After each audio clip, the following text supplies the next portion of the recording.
proyectar en la otra pantalla, suponiendo que llegue a venir más gente. Tenemos un par de anuncios que hacerles. Uno de ellos, Guillermo no sé si va a venir o no. Pero Guillermo Alicón se nos va. Entonces ya tenemos una persona que va a tomar su lugar en la organización del seminario, y es Lulú, está allí. Hola. Lourdes Martín va a ser ahora la nueva organizadora del seminario de estudiantes. Ella está en el licenciatura de biología. Entonces ese es el primer anuncio. Y el segundo es que va a haber un taller de neurofisiología el siguiente semestre. No sé si va a entrar como seminario o qué. Es neurofisiología matemática, entonces eso es para los estudiantes. Bueno, no para los profesores si quieren, pero el chiste es que los estudiantes interesados pueden tomar un seminario de neurofisiología el siguiente semestre. Entonces vamos a estar hablando de neurofisiología y lo que vamos a ver va a ser con ecuaciones, ¿no? Entonces el tema es neurofisiología, el acercamiento es con ecuaciones, con probabilidad, con distintas cosas que vamos a ver. Si hay inquietudes al respecto al final del seminario, entonces a lo mejor podemos extender a 2, 3, dependiendo de lo que sea. Entonces ya está. Entonces, sin más, tenemos mucho gusto de tener a Yari Fuentes hoy. Nos va a hablar un poquito de biología de sistemas y de sistema de laboratorio, combinaciones de cosas teóricas con experimentos. Gracias por venir. Muchas gracias por la invitación. Yo salí de aquí, entonces hice física aquí en la facultad, entonces conozco bastante. Estoy muy contenta de estar aquí para platicarles un poco lo que ando haciendo ahora. Entonces lo que les voy a platicar es un poquito del trabajo que hice mi postdoc, que lo hice con Rob Birmore en la Universidad de Exeter, y un poco lo que he estado continuando haciendo. Hace 2 años que estoy contratada en el Centro de Ciencias Genómicas, donde tenemos un laboratorio de biología de sistemas. Entonces, el trabajo que voy a presentar es un trabajo colaborativo, en particular con Rafael Peña Miller, y Sandra, Anastasia, Alan y Raúl son los estudiantes que han estado ayudando haciendo todo el proyecto, ¿no? Entonces, bueno, así sin más, les quiero platicar un poco por qué hacemos resistencia a antibióticos. Y entonces, el problema de la resistencia a antibióticos es un problema muy fuerte, evidentemente. En el 1900, por ejemplo, las 10 mayores causas de muerte en Estados Unidos eran por enfermedades infecciosas, ¿no? Entonces, antes de la era de los antibióticos, lo que pasaba es que evidentemente te daba cualquier infección y te morías. Entonces, por ahí de 1928, se descubre la penicilina, se purifica y se empieza a tratar con penicilina. Entonces se dan cuenta que la penicilina evidentemente cura muchas enfermedades, se empiezan a buscar mucho más antibióticos, y para 1960 teníamos 20 distintas clases de antibióticos. Los antibióticos pues se buscan en la naturaleza, casi todos se extraen de ahí, hay muy pocos antibióticos realmente que se han diseñado químicamente, y entonces esencialmente para estas alturas podíamos curar muchísimas de las enfermedades infecciosas, o casi todas. Entonces, la mayor parte de las enfermedades pueden ser tratadas, y eso evidentemente hace que la calidad de vida mejore. Todo el mundo piensa que hemos derrotado a las bacterias en las enfermedades infecciosas, y parece que es cierto, ¿no? Para 1997, si vemos la misma gráfica, vemos que realmente las enfermedades infecciosas ya no son un problema de muerte, realmente. Entonces, todo parecía muy bien. El problema fue que se dieron cuenta muy rápidamente que cuando empezábamos a tratar con ciertos antibióticos había pacientes donde ya no funcionaban. Entonces, cuando empezaron a preguntarse por qué, se dieron cuenta que lo que pasa es que había bacterias que ya eran resistentes a los antibióticos. Y eso empezó a pasar. No pasaba mucho en el sentido de que en los primeros años que descubrimos los antibióticos, cada vez muy rápidamente se descubría un antibiótico más fuerte y más fuerte y más fuerte. Entonces, si tratábamos con una penicilina y no nos funcionaba, podíamos tratar con un antibiótico más fuerte que la penicilina y funcionaba en general, ¿no? El gran problema de esto es que a la fecha no se han encontrado ningún antibiótico para el cual no hayamos encontrado ya aislados resistentes a ese antibiótico, lo cual quiere decir que ya en la naturaleza hay bacterias resistentes absolutamente a todo el arsenal de antibióticos que tenemos, ¿no? Lo cual es un problema evidentemente muy grave, porque esencialmente ya hay enfermedades que no podemos curar. Entonces, en esta gráfica lo que podemos ver es la parte de arriba son el año donde se descubrió o salieron a la, bueno, más bien donde salieron a la venta ciertos antibióticos, y la parte de abajo es donde descubrimos los estados resistentes. Entonces, esto no sería un problema, evidentemente, si siguiéramos descubriendo antibióticos. El problema es que al principio del tiempo, bueno, al principio de 1980, por ejemplo, al 2000, descubríamos antibióticos muy rápidamente. El problema es que esto ha decrecido totalmente. En los últimos 10 años se ha descubierto un solo antibiótico, y el proceso para que realmente salga a la venta es muy largo. Entonces estamos en un problema, porque ahora sí hay muchas enfermedades, sobre todo en enfermedades hospitalarias como el MRSA o el BRE, que son, o sea, bueno, si te da una enfermedad por esa bacteria y estás inmunodeprimido, por ejemplo, esencialmente ya no hay absolutamente nada que se pueda hacer. Entonces, bueno, todo el mundo ha intentado encontrar alternativas a esto, ¿no? Y desde nuestro punto de vista, lo que nos gustaría estudiar es si realmente nosotros podemos diseñar tratamientos óptimos para minimizar esta evolución de resistencia. Entonces, diseñar tratamientos en el cual podamos minimizar la evolución de resistencia y evidentemente curando al paciente. Entonces, más o menos lo que dice la sabiduría popular y cómo se han utilizado los antibióticos desde que se prescriben, fue algo que dijo Alexander Fleming, que decía que había que dar mucho antibiótico, o sea, la cantidad de antibiótico que tenías que dar para curar al paciente tenía que ser suficiente para matar a todas las bacterias, efectivamente, y entonces que no pudiera sobrevivir ninguna bacteria resistente, ¿no? Entonces, si matas todo, evidentemente no tienes un problema de resistencia a antibióticos. Hay varios problemas con esto. Matar todo también incluye pues, matar al cuerpo humano, ¿no? O sea, llega un momento donde los antibióticos son evidentemente tóxicos para el cuerpo humano. Entonces, ¿qué es dar mucho antibiótico? Eso todavía no lo sabemos. Y lo que sí se pensaba es que prescribir dosis altas de antibiótico era terapéuticamente neutro, por esto, ¿no? Entonces, bueno, o sea, algunas preguntas como en las cuales estamos trabajando es la que ya les había dicho, que sí es posible diseñar estrategias racionales de prescripción de sustancias antimicrobianas, y ya que no nos está funcionando nada más dar un solo antibiótico, lo que se ha visto es que combinar antibióticos a veces funciona, ¿okay? Entonces, lo que queremos saber también es que si hay una combinación óptima de antibióticos para dar cócteles microbianos, y cómo afecta esto la evolución de resistencia a los perfiles de interacción entre los fármacos. Y después, la última, que es la que estamos trabajando en este momento, ¿cuál es el efecto de la estructura espacial en la tasa de adaptación de resistencia? Porque evidentemente este es un problema bien complejo, incluyendo que cuando te tomas una pastilla, el cuerpo humano tiene estructura espacial de por sí, ¿no? Estructura espacial. Entonces esto hace que precisamente haya gradientes de antibiótico en el cuerpo humano, ¿no? Entonces eso es un poquito de lo que voy a hablar hasta el final de la clase. Entonces, el enfoque que estamos tomando es, como les decía, vengo de una formación teórica. Entonces, lo primero que queríamos hacer era desarrollar modelos matemáticos que nos pudieran dar predicciones teóricas que pudiéramos juntar con modelos experimentales in vitro y después hacer una retroalimentación, ¿no? O sea, que los modelos nos dijeran algo, que pudiéramos probarlo con un experimento y al final que el experimento nos retroalimentara el modelo. Esto parte de lo que quiere decir es que tanto los modelos como los experimentos in vitro en general son muy sencillos, en el sentido que los tenemos que empatar. Entonces, lo primero que queremos hacer es bajarle la complejidad a todo el problema, evidentemente. Entonces vamos a tratar, o sea, lo que nos interesa realmente aquí es ver cómo afectan los antibióticos a una bacteria en un ambiente homogéneo al principio, ¿no? Y a ver si de ahí podemos construir como muchas más cosas.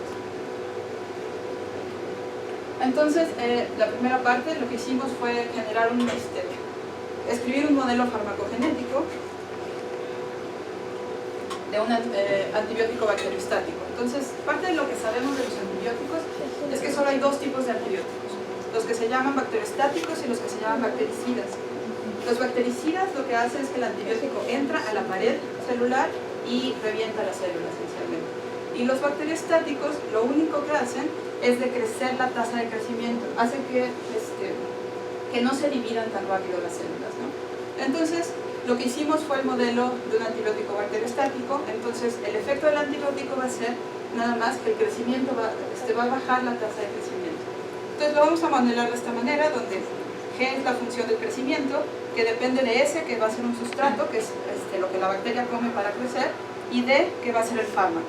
¿Ok? Entonces, esto va a ser, lo vamos a modelar como C, que es una constante que nada más nos va a decir cuánto del sustrato que está comiendo lo va a convertir en ATP, se va a convertir en crecimiento, lo vamos a manejar como una constante. UDS, que va a ser la tasa de consumo de recursos, que nada más la vamos a tomar de manera muy simple como una ecuación de Michaelis-Menten, donde tomamos recursos y es una ecuación de saturación. Y tenemos una gamma, que va a ser la tasa de inhibición. Entonces aquí es donde vamos a introducir, bueno, esta evidentemente depende del fármaco que estamos dando, y es la que vamos a introducir nada más para decrecer la tasa de inhibición. Entonces, en la gráfica tenemos A, en el eje X es la cantidad de antibiótico que estamos dando, en el eje Y, esta es tasa de inhibición de crecimiento. Entonces tenemos una bacteria susceptible, que es esta, la línea sólida, y la bacteria resistente, que es la línea punteada. Entonces, como vemos, la tasa de inhibición, conforme vamos aumentando el antibiótico, le afecta mucho más a la susceptible que a la resistente, ¿no? Y en este caso nada más tenemos, del lado izquierdo, tenemos la tasa de crecimiento nada más, crecimiento contra cantidad de antibiótico. Entonces lo que vemos es que en general hay un costo de resistencia, lo cual quiere decir que cuando la bacteria se vuelve resistente, va a generar, o sea, en general se vuelve resistente de varias maneras, ¿no? Puede modificar la pared celular, no puede modificar puede tener bombas de flujo, o puede sacar enzimas o algo así, que tiene un costo metabólico, y eso se va, el costo metabólico lo vamos a ver cuando no hay antibiótico, en el crecimiento cuando no hay antibiótico.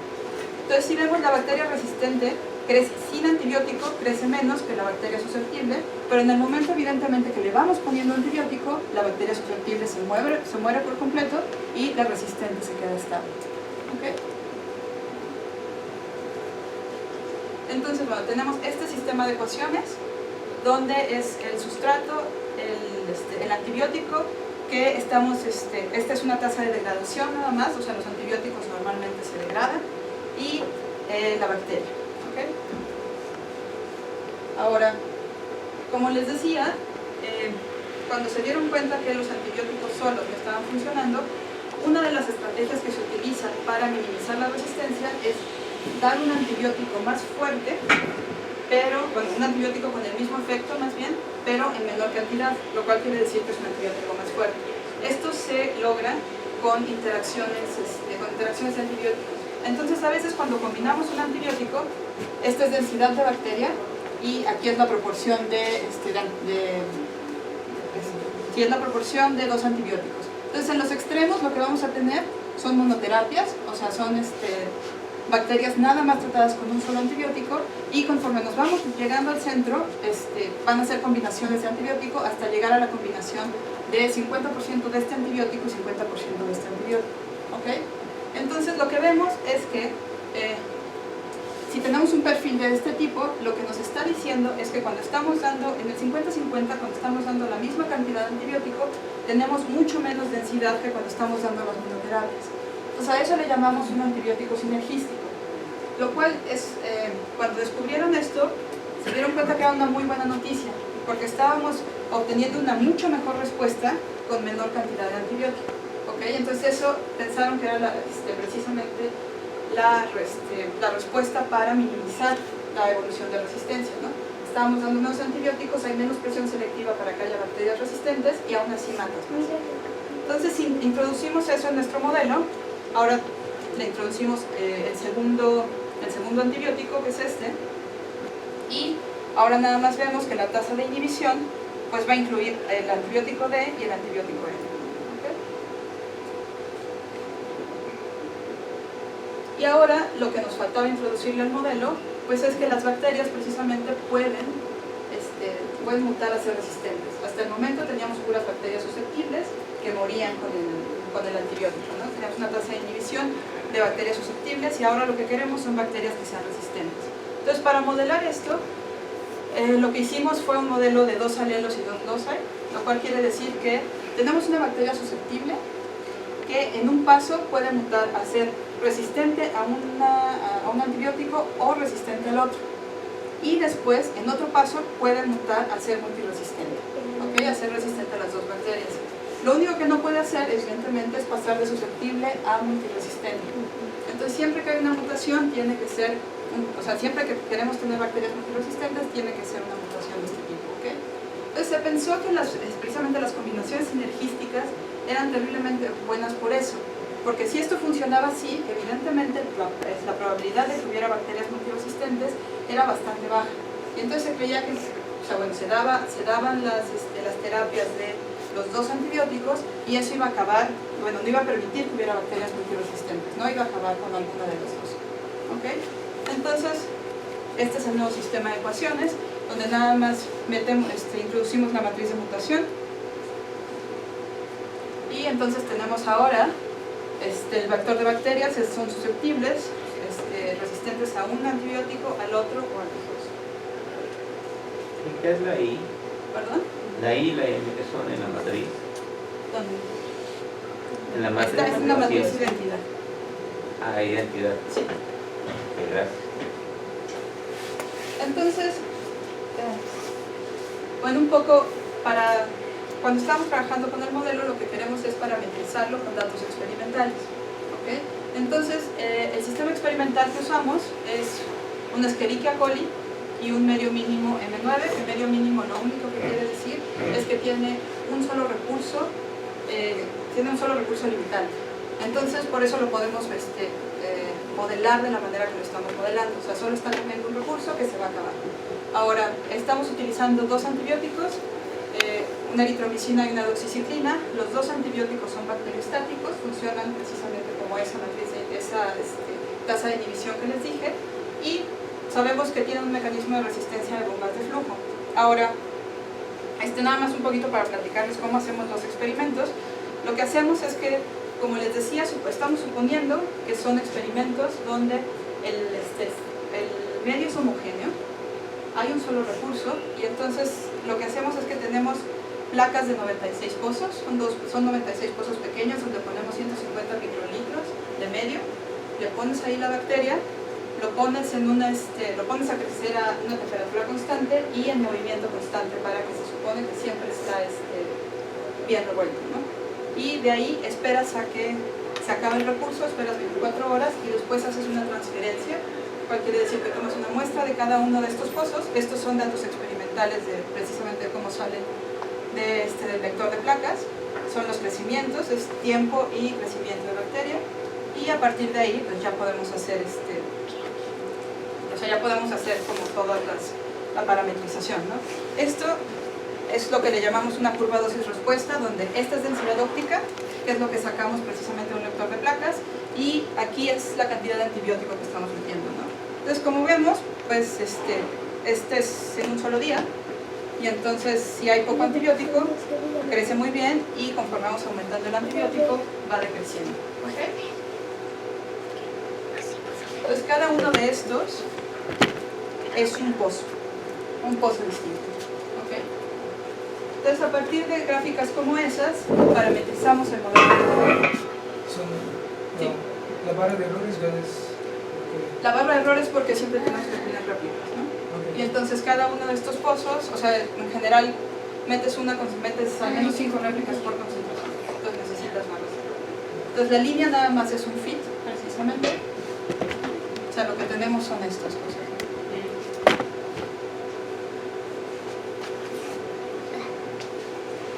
Entonces, ahora lo que nos interesaba era ver cómo evolucionaba este sistema, ¿no? Y entonces realmente lo que hacemos es lo que les decía dejamos los platos crecer por 24 horas y trasvasamos, tenemos una muestra y la ponemos en medio nuevo, ¿no?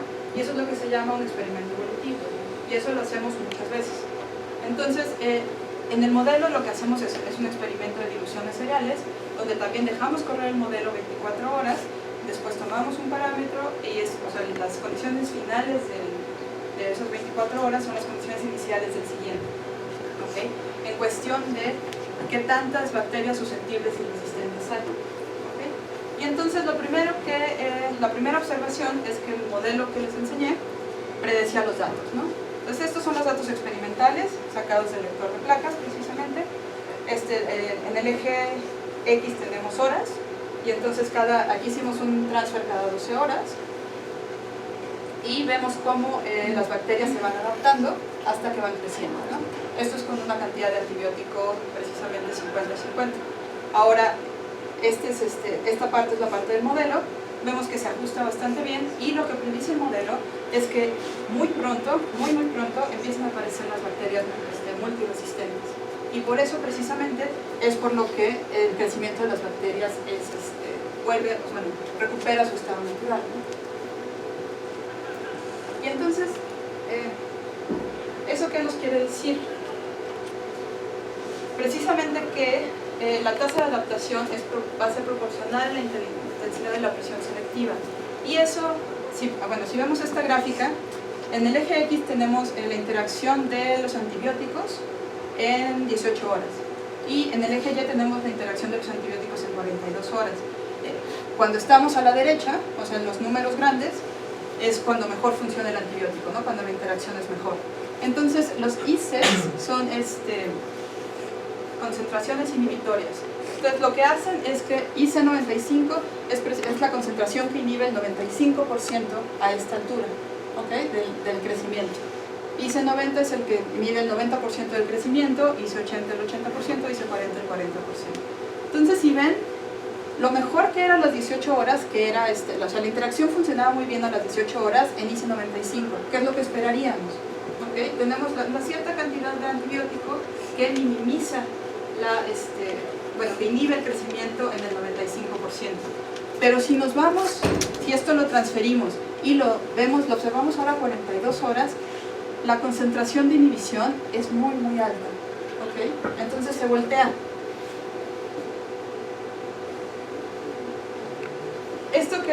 Otra consecuencia de esto es que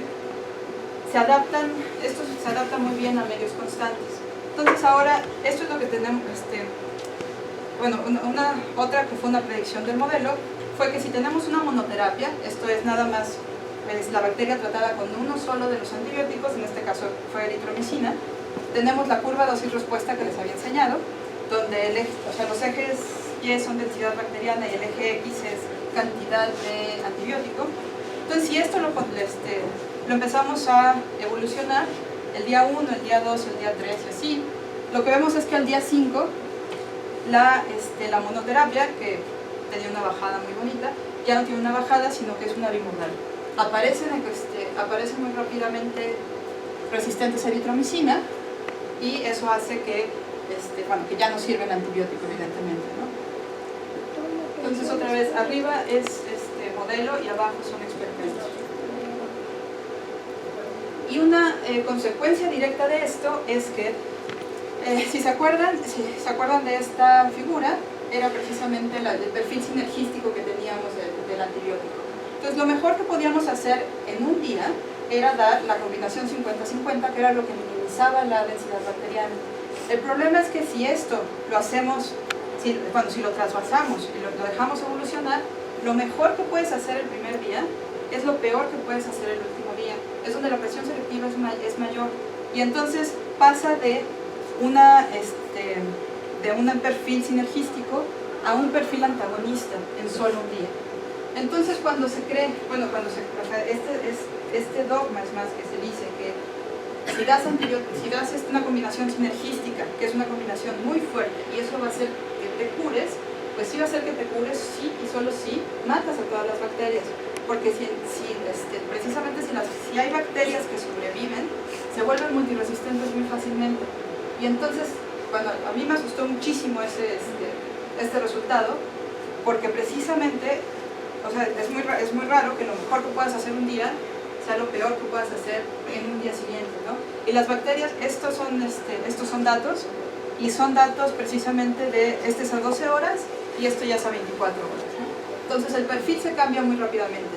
Y a partir de 24 horas, si sigues evolucionando, lo único que va a pasar es que estas líneas suben, ¿no? Y entonces es más, es peor dar la combinación muy fuerte a dar cualquiera de las monoterapias que antes se creía que no era adecuado. Y entonces esto es, bueno, es un poco lo mismo nada más. Esta es la interacción de drogas y este es en el tiempo, ¿no? Entonces, lo único que queríamos demostrar aquí era precisamente que la sinergia es inestable y nuevamente aquí esta es la proporción de antibiótico y lo primero, o sea, lo único que queremos demostrar aquí es que el mejor tratamiento al inicio del experimento, que es se vuelve el peor al final, ¿no? Y el peor tratamiento, que era solo dar doxiciclina solo, se vuelve el mejor al final, ¿ok? Y entonces,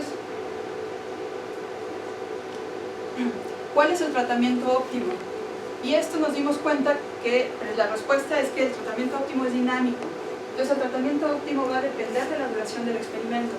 Entonces esto es, lo que estamos viendo aquí es, nuevamente aquí es proporción de antibiótico, los dos extremos son monoterapias y conforme nos vamos acercando, vamos combinando hasta llegar al 50-50 y el eje Y son la longitud del experimento en días y la gama de colores es blanco es cuando estás minimizando más y los oscuros es cuando estás minimizando menos, ¿no?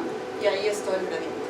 Entonces el primer día, como ya les había mostrado varias veces, lo mejor que puedes hacer es dar una combinación 50-50 antibiótico. El punto es que, bueno, si ven, conforme van pasando los días, se va moviendo a lo que ya habíamos visto, que lo mejor era una monoterapia, ¿no?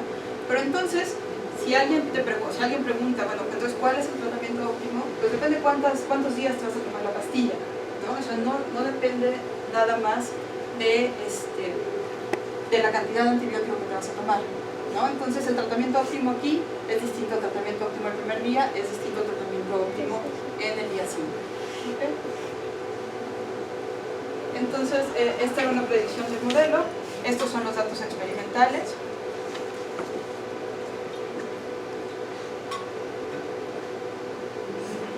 Y entonces, pues la pregunta es, ¿cómo le podríamos hacer para que la sinergia fuera estable, ¿no? Que realmente lo que nos gustaría, si es que el 50-50 fuera el mejor todos los días, ¿no? Que eso sea precisamente el óptimo. Entonces, pues lo único que podía pasar es que la tasa de mutación fuera 0. ¿Y eso qué quiere decir?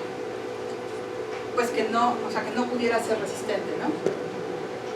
Entonces, lo que hicimos fue, tomamos algunas muestras de nuestro experimento, hicimos la secuenciación del genoma completo y lo que nos dimos cuenta es que, bueno, hay mutaciones y hay SNPs por todos lados, como bastante generales relacionados a resistencia a antibióticos, pero hay una región del genoma que está duplicada y en algunos casos estaba triplicada y es precisamente la región de las bombas de flujo ACR. Entonces lo que hicimos fue agarramos nuestra E. coli normal, hicimos el knockout y mutamos esa parte. Entonces lo que hicimos fue que fue un mutante que no pudiera generar estas bombas de flujo. Y entonces lo que nos dimos cuenta es que si hacemos el experimento evolutivo otra vez, donde está doxiciclina, eritromicina y el 50-50, es la única manera de que no importa cuántos días dejes evolucionar, seguimos teniendo la sinergia, ¿ok? Y entonces, pues bueno, o sea, si decimos que la única manera de que esta sinergia sea efectiva, sea que, no sé, cuando mutara la bacteria para que no fuera resistente, pues bueno, o sea, fue interesante hacerlo, pero pues no estamos respondiendo mucho, ¿no? Entonces, una vez que nos dimos cuenta que no estaban sirviendo las combinaciones sinérgicas, lo que decidimos fue probar, entonces, ¿qué tal si damos en vez de juntos los antibióticos, uno y uno, ¿no?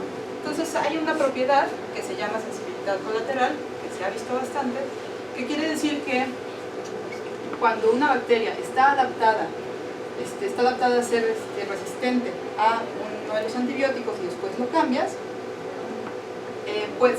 puede ser más sensible, ¿no? Entonces, bueno, eso se llama sensibilidad colateral. También evidentemente existe el otro caso donde si hay una bacteria adaptada a cierto otro antibiótico, pues te puede generar más resistencia al otro antibiótico, dependiendo del tipo de antibiótico que sea. Entonces, un poco utilizando eso, esos datos son los mismos que acá. Entonces, lo que pensamos es que podríamos diseñar tratamientos secuenciales, explorando sensibilidad colateral de tal manera que pudiéramos reducir reducir la cantidad bacteriana, ¿no? Entonces, este fue un experimento piloto donde ahora estas son densidades ópticas, pero cada cuadrito es un día, y entonces lo que estamos haciendo nada más es sumando la densidad óptica de todos los días.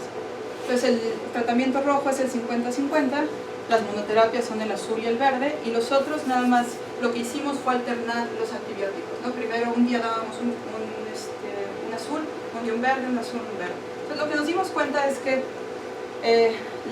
los intercalados, el azul, verde, pues minimizaban la densidad bacterial total que los otros tres, ¿no? Entonces nos pareció una buena idea, y lo que decidimos fue probar todas las combinaciones posibles de 8 días, donde hubiera 4 días de un antibiótico y 4 días del otro, ¿no? Entonces son 70 posibles combinaciones de antibióticos por 8 días, y lo que nos dimos cuenta es que este es el 50-50. Entonces hay algunos que son mejores que el 50-50, otros son peores que el 50-50, pero lo que pasó aquí fue que hubo varios que no solo minimizamos la densidad bacteriana, sino que eliminamos las poblaciones.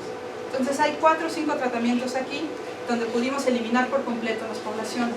Entonces estábamos terriblemente emocionados con eso, hasta que nos dimos cuenta que pues no tenemos la menor idea de qué tienen en común, ¿no? Entonces hicimos correlaciones, pensamos que eran los más heterogéneos, no fue cierto. Entonces estábamos muy contentos porque sí podemos decir que encontramos esos tratamientos. Los tratamientos consistentemente eliminan toda la población, pero no sabemos por qué. Y entonces, bueno, no es fácil encontrar tratamientos óptimos, y lo que sí sabemos es que prácticamente cualquier tratamiento que sea secuencial es mejor que dar una combinación de antibióticos, ¿no? Entonces podemos decir eso, hay tratamientos mucho mejores que otros, pero podemos decir que dar el tratamiento muy fuerte, o sea, entre más fuerte des el tratamiento, las bacterias resistentes vienen más rápido. Entonces, por todos los medios hay que intentar evitar dar tratamientos fuertes. Ahora, bueno, esa es la parte como siempre, hasta ahorita habíamos trabajado nada más en medios ambientes homogéneos y uniformes.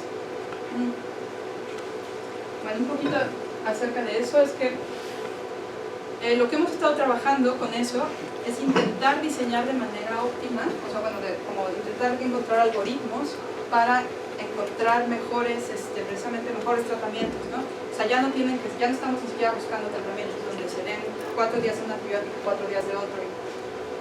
Hemos fracasado constantemente, tanto en los modelos, en la implementación de modelos, como en la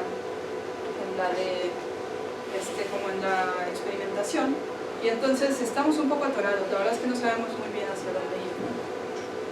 Y entonces ahora, pues también lo que siempre hemos dicho es que el modelo experimental, siempre hemos hablado de ambientes homogéneos uniformes, pero la realidad no es así, es mucho más compleja que eso.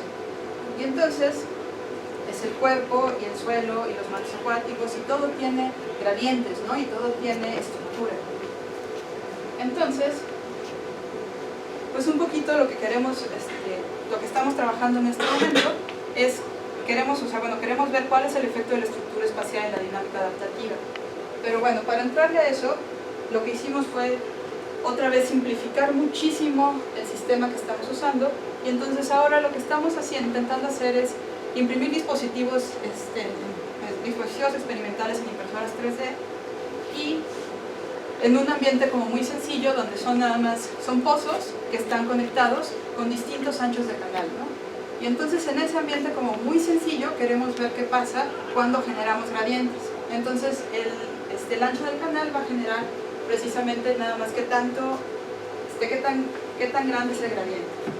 Entonces, para medir eso, construimos lo que le llamamos el BAFE, que es un aparato nada más que nos puede medir, nos toma timelapse de los platos que les mostré, los platos que estamos imprimiendo, y lo que estamos usando son cerros fluorescentes, ¿no? Entonces lo que queremos hacer es cuantificar la estructura de la población mediante procesamiento de imágenes. Entonces esta cosa lo que tiene es una serie de filtros donde vamos a diferenciar células de un tipo y células de otro. Entonces a las células resistentes las tagueamos, le ponemos un tag fluorescente, y a las células susceptibles otro. Y entonces un poco los experimentos control es que tenemos una célula resistente que está tagueada con YFP, que es nada más una proteína amarilla, y una célula susceptible que está tagueada con una proteína azul. Y aquí lo único que hicimos fueron como muchos controles para poder decir que la intensidad de fluorescencia puede ser un proxy de la densidad bacteriana. Entonces ya lo medimos, ya medimos los experimentos evidentemente con el aparato, los pasamos por citrómetro de flujo, contamos colonias, hicimos todos los controles, y entonces podemos decir de manera como bastante segura que entre más fluorescencia hay, más bacterias hay, ¿no? Y entonces, bueno, los datos preliminares nada más es pues las dosis que van a tener las bacterias que vamos a poner en cada uno de estos pozos, pues va a depender del tiempo. Esto es dinámica y se mueve todo el tiempo. Y entonces lo que hicimos aquí fue que al antibiótico lo diluimos con una sustancia que se llama virinina, que lo único que hace no es tóxico para las bacterias y lo único que hace es florecer. Entonces lo que queríamos ver era precisamente hasta dónde llegaba el antibiótico. Entonces a las horas cero el antibiótico solo estaba en el primer pozo donde habíamos inoculado, y conforme va pasando el tiempo pues se va generando el gradiente, ¿no? Después estos son las distintas conectividades, lo que les decía, los anchos del canal, y entonces vemos que alta conectividad llega mucho más lejos que baja conectividad, y evidentemente que sin conexión. ¿Okay? Entonces lo que estamos viendo es que estamos generando un gradiente que precisamente va a ser dinámico. Entonces lo que hicimos fue el modelo que teníamos anteriormente, es más, nada más pusimos como cada uno de esos modelos en uno de estos y los juntamos, ¿no? Le pusimos nada más una conexión del modelo, ¿no? Un parámetro que dependía del canal, era más grande o más chico. Entonces lo que podemos ver es que la tasa de adaptación evidentemente depende de la dosis, pero la dosis cambia todo el tiempo con respecto al tiempo. Y entonces lo que va a hacer es que, lo que vamos a empezar a observar es que cuando a baja difusión vamos a tener una ventana de selección de mutantes mucho más pequeña. Cuando vamos aumentando la difusión, la tasa de selección de mutantes se va a agrandar. Entonces, bueno, esto es trabajo en progreso. Hubiera estado padre tener como los datos experimentales, no los puedo procesar, pero eso es exactamente lo que estamos haciendo en este momento. Y ahora,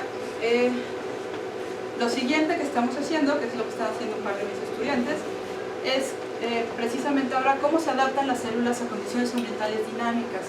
Y entonces para eso, un poquito fuera ya de la parte espacial, que lo que sí es que nos estamos dando cuenta que trabajar con espacio es muy complicado. Entonces, regresando un poco como a las cosas que son más homogéneas, lo que queremos hacer ahora es precisamente checar cómo se adaptan las células, pero desde una célula, o sea, ir como desde hay experimentos de una célula, que lo estamos haciendo precisamente con chips de microfluídica, donde lo que sí podemos hacer es precisamente meter células tagueadas con cierto fluoróforo, le metemos antibiótico y podemos hacer desde los mismos switches o condiciones ambientales, cambiar condiciones ambientales de manera abrupta y medir célula por célula qué está pasando, ¿no? Medir la expresión célula por célula. Pues también estamos haciendo varios experimentos de minifluídica, donde ya tenemos 1 por 10 a las 6 células, donde estos experimentos ya son en poblaciones, y bueno, estamos trabajando también con bioreactores.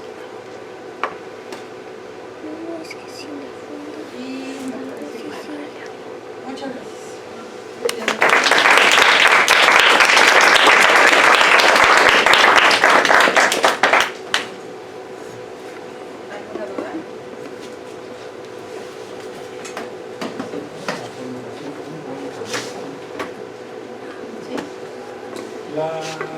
cepas resistentes pierden la resistencia al paso del tiempo en ausencia del estrés. Estas no, estas en particular no. Esas, una vez son resistentes, la cepa se queda resistente toda la vida. Depende de la resistencia. Es que depende mucho del tipo de resistencia que tenga. Estas resistentes en particular las estamos usando. Lo que hicimos fue que son resistentes a un solo antibiótico que tiene un mecanismo particular que se pega a cierta proteína. Y entonces la resistencia lo que hace es que modifica la proteína de cierta manera y entonces ya no vuelve nunca a regresar. O sea, ya no regresa nunca. Siempre está generando un costo. Tiene que ver con el mecanismo de adquisición de la resistencia, Sí. que no es por transporte horizontal. Sí, sí. Y la última pregunta, dejo a los demás. Las bacterias de nuestra flora intestinal Ajá. también adquieren resistencia. Es una buena pregunta. No veo por qué no. Eso pensaría yo, pero No veo por qué no. Fíjate que no sé. O sea, cuando tenemos Escherichia coli, por ejemplo, ¿no? O sea, todas Sí, estas bacterias la es un natural, comensal, ¿no? Sí. Entonces, esas adquieren resistencia. En realidad sí, porque también tenemos MRSA es Staphylococcus aureus, ¿no? Y Staph también tenemos vacíos y muchas de esas cosas. Ajá. montones de cosas. Sí, el problema es si hay una bacteria que de repente empieza a colonizar lo demás, ¿no? No, porque de manera candorosa se podría pensar que si también las de nuestra flora adquieren la resistencia, entonces el mecanismo terapéutico se vería reforzado por la competencia por el mismo medio. El problema es que, o sea, en la microbiota que tenemos en la flora está, digamos, más o menos balanceada, entonces en el momento en el que, o sea, no adquieren todas al mismo tiempo la resistencia. Entonces, si una especie adquiere resistencia sobre las demás, puede empezar a colonizar. Pues lo que pasa es que en general, por ejemplo, con los antibióticos, tenemos antibióticos y generan una disbiosis, ¿no? Se matas bacterias de la microbiota, lo cual hace que otra bacteria precisamente pueda colonizar de manera muy fácil, aunque esa bacteria, en general las bacterias resistentes no colonizan cuando no estamos inmunodeprimidos o algo así, porque tienen un costo de resistencia. Y entonces, cuando tienes incompetencia, siempre va a ganar la que crece más, ¿no? La que está más adaptada al medio, la que crece más, y entonces deja a todas las demás creciendo poco, ¿no? El problema es si empiezas a bajar la que está creciendo más, la empiezas a bajar y entonces la competencia hace que la otra pueda empezar a comer, empezar a ganar. El problema con el cuerpo humano también es que, pues, evidentemente aquí no estamos tomando en cuenta el sistema inmune, ¿no? Que es determinante. Pues, o sea, a veces lo que pasa es que al bajar suficiente, precisamente a veces te dan un día de este antibiótico muy fuerte, bajas tanto la densidad bacterial que tu sistema inmune es capaz de eliminarlo, ¿no? El problema es que también te siguen dando otros 8 días de esta bomba, ¿no? Y entonces lo que va a hacer, bueno, no sé, puede que, o sea, la presión selectiva hacia las bacterias es muy, muy fuerte. Que no están haciendo. La pregunta es justamente ligada al sistema inmunitario, si se ha intentado, si es posible, ¿no es cierto?, anticuerpos en estos cilindros. En los tubos, ajá. Pues, o sea, si es posible, nunca lo hemos intentado. O sea, la verdad es que nosotros, pues hasta por condiciones de laboratorio y todas esas cosas, siempre nos hemos quedado en experimentos in vitro. Hay gente que pues, nos ha dicho como que estaría interesante probarlo en ratones, por ejemplo, o sea, precisamente dar un antibiótico un día, un antibiótico otro, un antibiótico un día. Y parece que precisamente ahora el nuevo dogma de los antibióticos es que los tratamientos secuenciales es lo que hay que hacer, ¿no? Entonces ya se está empezando a hacer. En vitro no es posible, pero con antibióticos, Antibióticos, sí, anticuerpos. anticuerpos. Fíjate que no lo sé, eso sí nunca lo he intentado, la verdad. O sea, lo que se está haciendo, o sea, también lo que queremos hacer es, por ejemplo, poner poner en vez de nada más una bacteria, poner sistemas, ¿no? Y entonces como comunidad, bueno, como comunidades, o sea, como que al final, precisamente en el cuerpo, lo que tenemos son comunidades mucho más complejas, ¿no? De distintos tipos de bacterias.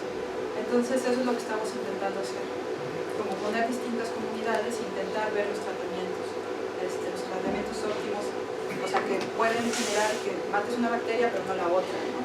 Y esas cosas. Solo que se vuelve complicado. Nos vamos como muy lento. Pero hay una manera indirecta de analizar el efecto de otras bacterias, no podría ser jugando con el medio. Porque uno de los efectos de ecosistemas bacterianos es que justamente limitan los recursos, ¿no? Entonces, si usan ese medio 9 con ciertas propiedades, ¿qué pasa si juegan con otro tipo de medios, con otras concentraciones? En general hemos usado, o sea, usamos medios ricos y medios mínimos. En eso no hay mucha diferencia. Lo único es como, pues, qué tan bonito que es. Lo que estamos intentando hacer son estos como consorcios bacterianos, donde uno genera un cierto ácido o algo así, o un desecho que el otro coma, por ejemplo, ¿no? Y entonces hacer como estos sistemas de cross-feeding y ver cómo se comportan en ambientes de estrés. No tiene mucho que ver con tu plática, pero tiene que ver con la manipulación del medio. ¿Sabes del trabajo de alguien? O a lo mejor ustedes han hecho trabajo en el que varíen la temperatura en el medio, porque a mí siempre me ha intrigado que nosotros respondemos, entre otras formas, con cambios de temperatura, pero los cambios de temperatura son en esencia de 1, 2, 3 grados. Cuando se pone fea la cosa son más, pero ya nos morimos, ¿no? O sea, entonces, yo siempre me he preguntado si en realidad hay una diferencia a nivel de las bacterias, no necesariamente con las interacciones del sistema inmune, hormonas, otras cosas, con las bacterias, con un cambio de un grado o dos. Sí, que es interesante. Yo nunca lo había pensado en realidad. O sea, lo único que hemos hecho es, las bacterias crecen muy bien de 30 a 37 grados, ¿no? Y entonces, si quieres, pues esas son condiciones experimentales, ¿qué tan rápido quieres que crezcan? Entonces, tal cual se crecen entre 30 y 37. Si lo subes un poco más, las bacterias ya no crecen, o crecen feitas, o sea, se ponen gordas o tal. Sí les afecta mucho, pero nunca había pensado como, o sea, nunca las he sometido como a estrés de temperatura y de antibiótico, por ejemplo, ¿no? Sí conozco un trabajo donde precisamente con chips de microfluídica lo que estaban haciendo era estudiar el flagelo de Fly-C, que es un flagelo de virulencia, y lo que vieron es que la temperatura hacía que se incrementara la actividad de virulencia hasta que llegaba a cierta temperatura que decaía totalmente. Entonces sí, o sea, seguramente sí es un factor importante. Hay un umbral a lo mejor por ahí. ¿Cómo? Hay un umbral entonces. Hay un umbral ahí, sí. O sea, alguna vez la incubadora se lo subió a 40 grados, y nada creció y nada volvió a crecer, o sea, se murieron todas. Y son 3 grados, ¿no? O sea, no es muchísimo. Pero de estas, ¿no? De Escherichia coli, sé que hay cosas que crecen. Entonces, otra pregunta relacionada, de unos experimentos de hace mucho con unos ratones que nunca nos salieron. Hay una conjetura que salió de oncólogos en la mitad de ningún lugar en Ohio o en un lugar donde crezca el maíz. Y la conjetura era que a las mujeres de más de 40 años les empezaba a recetar el doctor que se pusieran corsé 2 veces al día, 2 horas cada vez. Y de ahí otro profesor que es con quien yo trabajaba decía, pues es que lo que pasa es que subes tu pH tantito cuando te quitas el corsé. Y el otro profesor con el que trabajaba decía, es que cuando te pones el corsé, tu pH baja, ¿no? Tantito, 0.1 tal vez. Y esos picos de acidez hacen que la gente tenga menos probabilidad de desarrollar cáncer porque el microambiente se acidifica y hay una bola de cosas, ¿no? Entonces, la pregunta es la misma, pero en términos de acidez y con cuestiones que tengan que ver con esto, ¿no? Porque esos serían tratamientos viables podría uno pensar que pudieran ser tratamientos viables en animales completos, ¿no? Sí, creo que habría que tener cuidado. O sea, el problema de los animales completos es la cuestión de la interacción, ¿no? Sí. O sea, al final como que sí es cierto que, o sea, me queda claro que están sobresimplificados todas estas cosas, pero es como, bueno, las no van a que agarramos para entenderlo. Mecanismo, y para poder meter como, pues pues como, o sea, algo teórico que nos dijera algo que no nos diera el experimento, ¿no? Claro. Entonces, pero acidez seguro que sí. O sea, estos medios particularmente están fijados por acidez. O sea, tienen una acidez particular porque lo que quieres es que crezcan las bacterias bien bonito para que el estrés que le des sea único, ¿no? Y entonces puedas decir precisamente que todo el, pues, que todo el resultado del experimento sea producto del estrés, del antibiótico. Pero seguramente sí. Sería interesante hacer por eso.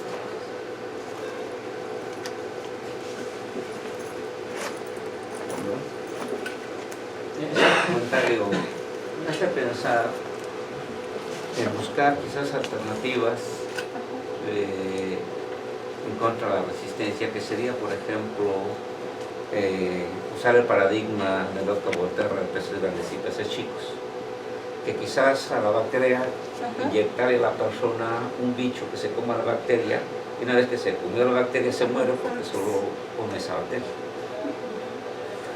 O sea, en mi opinión, la verdad es que la coevolución es también muy peligrosa. O sea, como meter algo que se va a comer algo y después, o sea, la probabilidad de que mute a que coma otra cosa es bien grande. O sea, porque por eso precisamente la terapia de phages no se ha hecho de fagos, no se ha hecho como tan popular, ¿no? Que es precisamente el fago es algo que se come al virus, ¿no? El problema es que hay una coevolución entre el fago y el virus. Y entonces al final hay un fago que se come al virus, pero después el virus muta para que no se lo coma el fago y el fago vuelve a mutar para comérselo, pero entonces estas cuestiones de coevolución son complicadísimas también. Entonces creo que es lo peligroso de estar metiendo cosas que evolucionan, ¿no? Pero bueno, pues, o sea, sí hay que buscar alternativas, definitivamente. Me leí hace poco tampoco tiene que ver ya con lo tuyo, con el comentario de Jesús. Me leí hace poco que en la Unión Soviética, después de la Segunda Guerra Mundial, que estaba destruida toda la industria farmacéutica y todas las demás también, llegaron a aplicar con bastante éxito la terapia de fagos. Pero después la dejaron porque otra vez reconstruyeron ya la industria farmacéutica. Ahora se está retomando. Y se está retomando, sí. Sí, se está retomando. Algunas veces con éxito, otras no tanto, pero sí se está retomando. El problema es hacer fagos es complicado porque se meten donde sea. Entonces parece que también parte del problema es que deshacerte del fago es complicado. Pero son muy específicos para cada especie de Pero bacteria. hay coevolución muy fuerte. Pero sí, o sea, si funciona, creo que está bien. Pero sí. Gracias. Cuando estuviste experimentando con las secuencias de antibióticos, un poco más fuerte, por favor. Periodos más chiquitos, o sea, porque vi que siempre partían como la mitad del tiempo de un antibiótico, respondían a la mitad de un minuto. En realidad, A ver, ¿puedes repetir la pregunta? ¿Cuál fue la pregunta? Cuando experimentaron con la secuencia de antibióticos, que si partieron los periodos de exposición en números distintos de 2. Sí, en realidad sí es bien interesante tu pregunta porque la dinámica es distinta dependiendo en qué momento del crecimiento le pegues, ¿no? Y hicimos a 12 horas, a 24 horas y a 48 horas. A 48 horas ya, o sea, como todavía pasado hacia un kilo. 24 y 12 horas son más o menos parecidos, 12 horas funcionaban mejor, 12 horas es cuando pudimos eliminar todas las bacterias, ¿no? Pero definitivamente es importante en el momento del crecimiento que le estés dando a la... Pero justo cuando viste la línea esta, Sí. lo que se le va dando, hizo pensar en fenómenos de resonancia y cancelación. ¿Cómo le hago Sí, para eso? sí, fue algo que ya no estudiamos más, pero definitivamente pues es que es un sistema dinámico, ¿no? Entonces estás excitando en cierto Es que periodo. lo quiero Y jugar, seguramente pero no o puedo. sea, seguramente si existes en distinto periodo va a haber cosas distintas. Entonces sí, es algo que estaría padre. Hasta en el modelo, pues primero, tampoco nunca lo hicimos. Es algo que se podría hacer en el modelo. Estaría padre.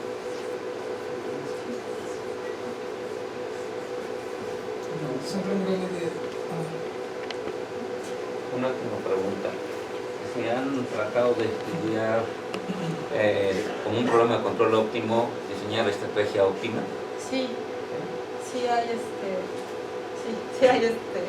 hay Y han bueno, cotejado con los experimentos.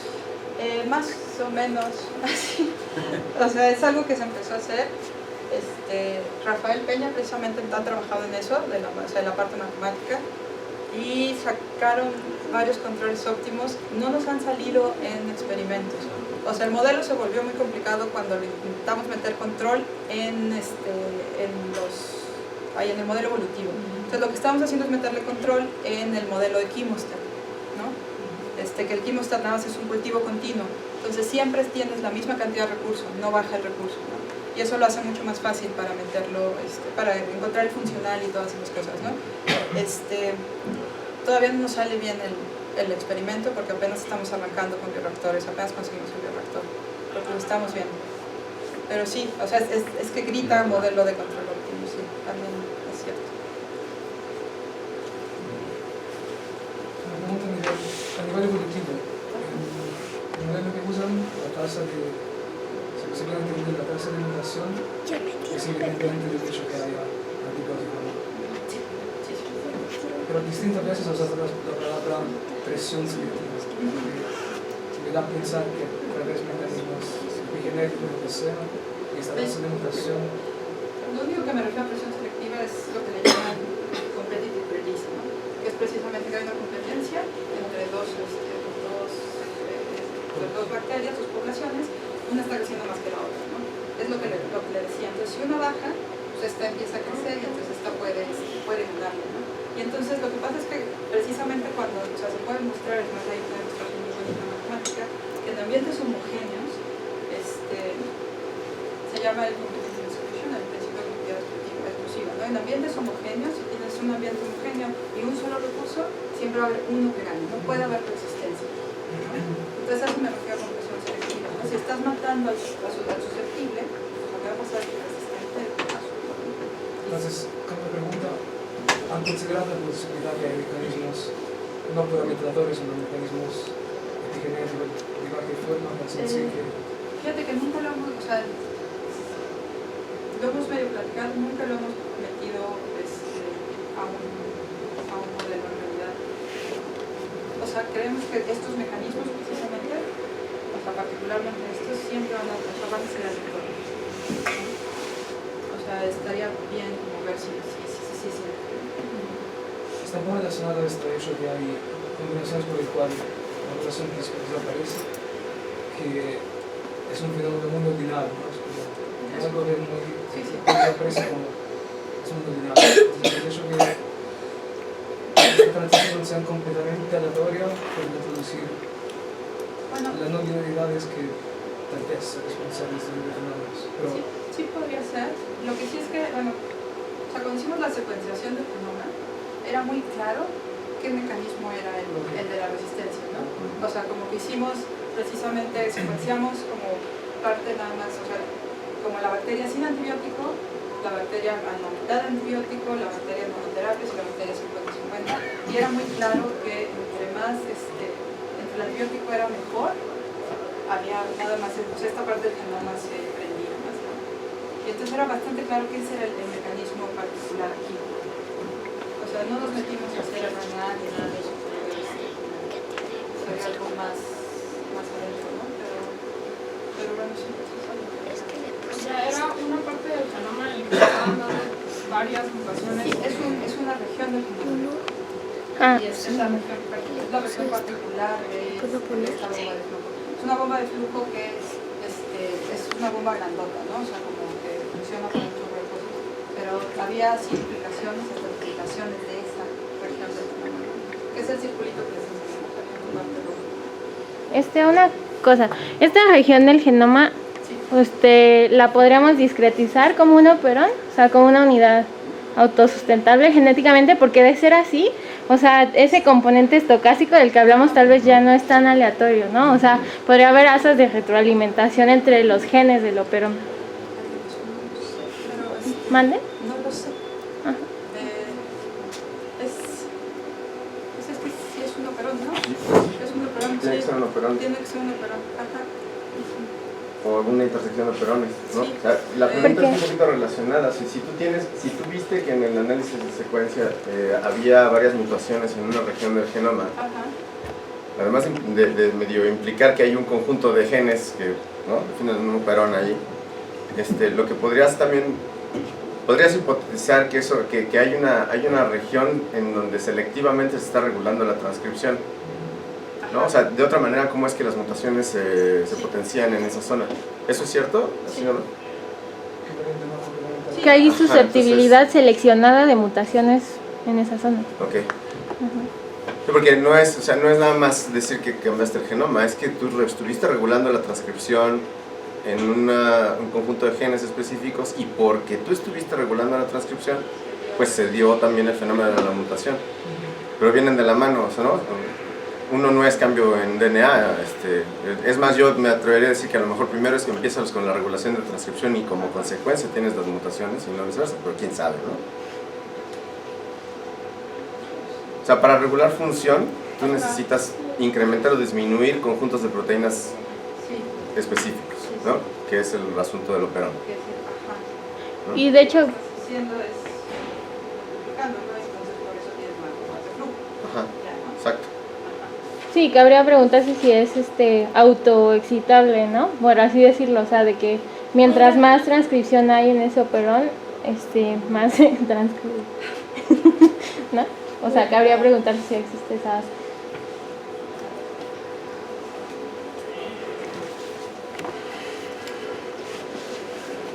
¿Nunca hicieron un experimento donde el 50-50 fuera de un antibiótico bactericida y el otro bacteriostático?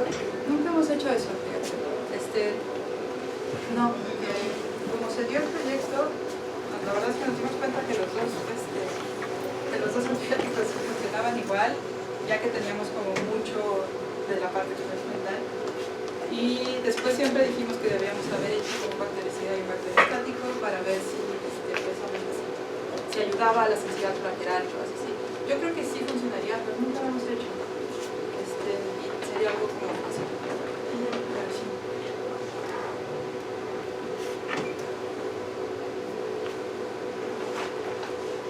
Pues gracias.